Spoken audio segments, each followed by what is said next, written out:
Okay, so last week I posted a Facebook status to kind of express my concern about the racial tensions and racial divides that are happening in the US and, you know, all across the world, and raised some points about institutional racism. My post was immediately hijacked by a guy who wanted to tell me that hate campaigns against the police, such as those led by some of the people who affiliate themselves with Black Lives Matter, it had recently caused 5 police deaths. Then he proceeded to tell me that when I understandably got angry because I wasn't leading a hate campaign, I was just saying how I felt, he proceeded to tell me that I didn't have a right to talk about this because white privilege doesn't exist in rural Anglo-Suffolk where I was brought up. Yet to him, me posting a Facebook status speaking on issues of race makes me a sole representative of my race, and it makes me responsible for the actions of everyone who is black. And that is what white privilege is. You can say something, you can talk about something, and you're not a sole representative of your entire race. You can do whatever you want, and no one says, oh look at what white people are doing now. No, but I say something, and it's, look at what black people are doing. Why do I have to be the sole representative? Because I'm the only black person you know. I have to answer for every single black person. And that is why I'm making this video today, explaining white privilege. White privilege describes the overt, covert and structural advantages that white people are accustomed to and benefit from in society. These privileges are due to their freedoms, I guess, from racial discrimination and racial profiling. But when I spoke to this guy and I pointed out his privilege, he got angry with me and said, don't insult me. And pointing out someone's privilege, I didn't intend to insult him. It's not something that you have agency over. You have no control over the fact that you have white privilege. You didn't ask to be born white, but you can understand it and you can acknowledge it. When we first moved to Bury St Edmunds, Suffolk, the geographical void of white privilege, I remember walking in the market and this old woman said to my mum, "Can I touch your daughter's hair?"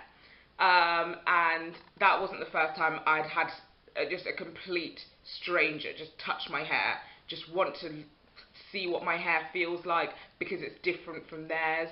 And I had children asking me at school why I was brown, and I repeated what my mum had always taught me to say from a very young age, which was, God made me that way. White privilege is never having to explain to your children about race and never having to say to them, this is what you have to say in the face of someone who is questioning your appearance, your entire being and your identity. White privilege is never having to be scared that your child is going to be ridiculed for their race and having to sit them down and pep talk them and give them things to say in response. White privilege is never having to say to your child, people might say these things about the way you look, but ultimately you're beautiful and you're normal. And a few years back, my cousin was waiting at the Bury bus and coach station, and while he was doing that, police officers were walking past and they came to him and they said to him, "What are you doing here?" And he was like, "I'm waiting for my mum's coach to come in." And then they proceeded to ask him, "Where are you from?" And he said where he was from, and they were like, "Where are you really from?"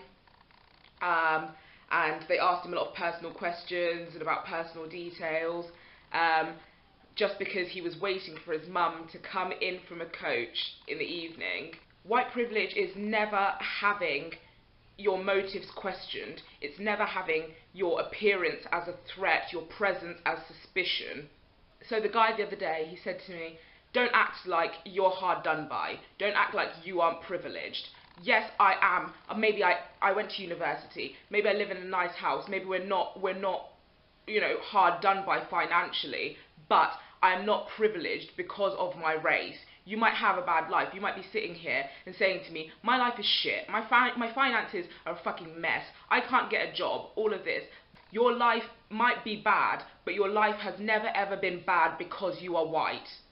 Peggy McIntosh, an anti-racism activist, said, "As a white person, I realised I had been taught about racism of something which puts others at a disadvantage, but had been taught not to see one of its other aspects, white privilege, which puts me at an advantage." And from a very young age, I learnt to talk about racism, especially when I you know, started becoming more politically active, like around the age of like 14, 15. I learnt to talk about racism in terms of people being disadvantaged, people in urban areas, you know, people in ghettos, blackness, and I never ever used terms like privilege, whiteness, advantage, because once you say something like that to a white person, they get their backs up and they adopt, you know, a defensive stance, because if you mention that they have privilege, it equates to you calling them a bigot or a racist, and that's not the case. And I realised that when I used racially coded language like disadvantaged and urban areas and blackness, I was reifying in my brain and in the brains of white people who I was trying to convince that racism was real, that it was a problem, it was our problem and not their problem as well. And that's what white privilege is. White privilege is never having to think about race, never having to think about racism. You know, it's never having to explain to your children what race is, what racism is, how you should stand in the face of adversity if someone is saying something to you racially motivated. You are racially privileged. You're never seen as the white person first. I went to uni with a girl and she was saying to me that her housemates used to call her black girl number 2, which personally I find disgusting, and I've had some people try to refer to me as Black Karen before, and it's not going to happen. My name is Karen, I'm not black anything. Imagine if you were a white person and you were called white girl number 5 or white guy number 7 in your house, like your race is the only thing that is your identifier, and it's the only thing that people see about you, and that being white is so abnormal. So yeah, anyway, please make sure you subscribe and comment below, and you know, if you're going to thumbs down me, I'm really interested in hearing an alternative view or hearing some sort of critique, and I feel like few people like to hide behind the anonymity, but I know who you are. Thanks!